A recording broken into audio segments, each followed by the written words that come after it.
adalah skema pengujian prasarana perkeretaapian. Pertama, pemohon harus melengkapi persyaratan, baik itu persyaratan uji pertama atau uji berkala. Surat permohonan lalu diajukan ke Dirjen Perkeretaapian.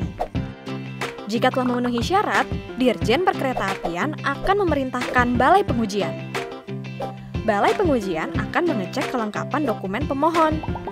Jika dinyatakan lengkap, Balai Pengujian akan melakukan proses pengujian prasarana, baik itu uji pertama atau uji berkala. Hasilnya adalah berita acara pengujian. Bila telah lulus uji, pemohon akan diproses sertifikat uji oleh Dirjen Perkeretaapian. Jika belum lulus uji, pemohon harus memperbaiki hasil temuan pengujian dan melaporkan perbaikannya kepada Dirjen Perkeretaapian untuk diuji kembali.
Ya, saya kira Pak Yuwono kan sudah lama di sini, sudah mulai dari beberapa direktorat di JKA ini kan, direktorat lalu lintas, direktorat sarana, terus juga di balai, sebelumnya juga jadi kepala balai. Itu kan semua sebenarnya bagian daripada manajemen, ya.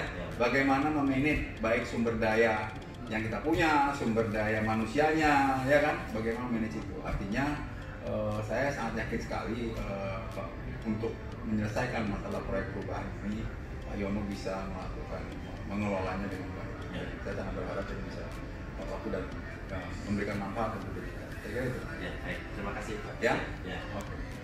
Sukses ya. Terima kasih, Pak. Ya.